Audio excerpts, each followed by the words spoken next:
আগের একটা চায়ের বিল ছিল। দাদা আপনি 100 টাকায় রেখে দেন। খুশি হয়ে দিলাম, রাখেন।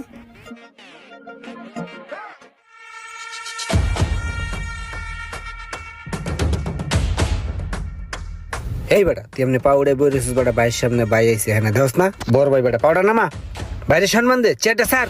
ভাই কেডা রাইতেছে? ভাই কেডা আইতাছে? ভাই মারাইতেছস, চামচমি ছাড়তে পারস না? সরেন কোন মোড়া একটা সেমরার লই আই কইতেছে এটা নাকি ভাই? ওরে সম্মান দিতে হইব। ভাই তোর ভাই বলে হর, নালে তোর থাবরাম, তোর ভাইরও থাবরাম। জানতে সর। কি রে বেটা তুই ভাইয়ের লাগে এমন ব্যবহার করতেছিস কি লেগা? তুই কি ভুলে গেছিস বাইরে তুই কালকেও সম্মান দিছিস, তুই আজকে ভাইয়ের লাগে এমন করতেছিস কি লেগা? কিসে তোর? কিছু আমার হয় না, কিছু আমি তা কইব। তোরা দুইটা মোটু পাগলু আমার সামনে কোন যদি আর না যাস না, তোকে দুইটা এক হাত ধরে একটা হাতে পেড়া খাই দিলাম। জানতে সর। সব সামসমি করস বেড়া সব জায়গাতে। ভাই লইছে একটা। ভাই আজকে আপনি এত ঠান্ডা রইলেন কেমনে?